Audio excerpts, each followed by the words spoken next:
గత 2.5-3 నెలలుగా తెలంగాణ వ్యాప్తంగా ఉన్నటువంటి భారతీయ జనతా పార్టీ కార్యకర్తలు, నాయకులు, పార్టీని అభిమానించేటువంటి వేల లక్షల మంది అభిమానులు, భారతీయ జనతా పార్టీని అభిమానించేటువంటి అనేక సంఘాల కార్యకర్తలు, నాయకులు నిరంతరంగా ఎర్రటి ఎండను కూడా లెక్క చేయకుండా ఎవరు పట్టించుకున్నా పట్టించుకోకపోయినా, ఏమున్నా లేకపోయినా, కష్టాలు వచ్చినా కూడా ఆ కష్టాలకు ఓర్చి దేశవ్యాప్తంగా నరేంద్ర మోడీ గారిని మళ్ళీ ప్రధానమంత్రి చేయాలన్నటువంటి స్లోగన్ అయితే ఉందో దాన్ని పుణికిపుచ్చుకున్న తెలంగాణ ప్రజానికం ఎక్కడికక్కడ అపార్ట్మెంట్లలో, గేటెడ్ కమ్యూనిటీలలో, బస్తీలలో, ఊళ్ళల్లో ఎక్కడికక్కడ వాళ్ళే పట్టుపట్టి జట్టుగట్టి ఇవాళ భారతీయ జనతా పార్టీని గెలిపిస్తున్న తరుణంలో మీ అందరికి కూడా శుభాకాంక్షలు తెలియజేస్తా ఉన్నాం.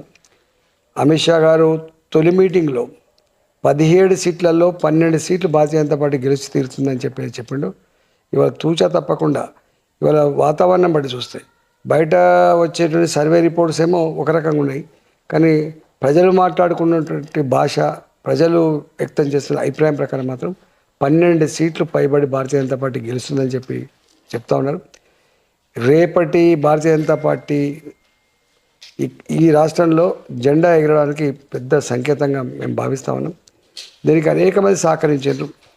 ప్రభుత్వ ఉద్యోగులు కావచ్చు, పోలింగ్ ప్రక్రియలో పాల్గొన్నటువంటి సిబ్బంది కావచ్చు, పోలీసు యంత్రాంగం కావచ్చు, ఇలా అనేక మంది సహకరించినందుకు వారందరికీ కూడా పేరు పేరున ధన్యవాదాలు తెలియజేస్తూ, తర్వాత రేవంత్ రెడ్డి గారు ఎన్నికల నిబంధనలను ఉల్లంఘించి వారు మాట్లాడిన మాట ఫ్రస్ట్రేషన్లో, అంటే 100% కాంగ్రెస్ పార్టీ ఓడిపోతుందనేటువంటి ఫ్రస్ట్రేషన్లో వారు మాట్లాడిన మాట ఆక్షేపణీయంగా ఉంది.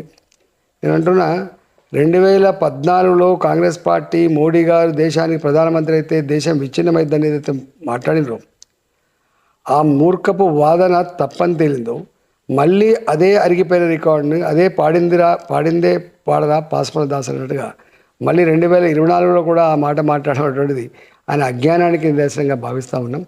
ఇట్లాంటి పిచ్చి మాటలు, ఇట్లాంటి అజ్ఞానపు కామెంట్స్ ఒక ముఖ్యమంత్రి హోదాలో ఉండి మాట్లాడేటువంటిది తగదిది. దానికి తప్పకుండా రాబోయే కాలంలో మూల్యం చెల్లించుకోక తప్పదు కాంగ్రెస్ పార్టీ అని చెప్పి, రేవంత్ రెడ్డి గారు కూడా మూల్యం చెల్లించుకోక తప్పదని చెప్పి హెచ్చరిస్తా ఉన్నాం.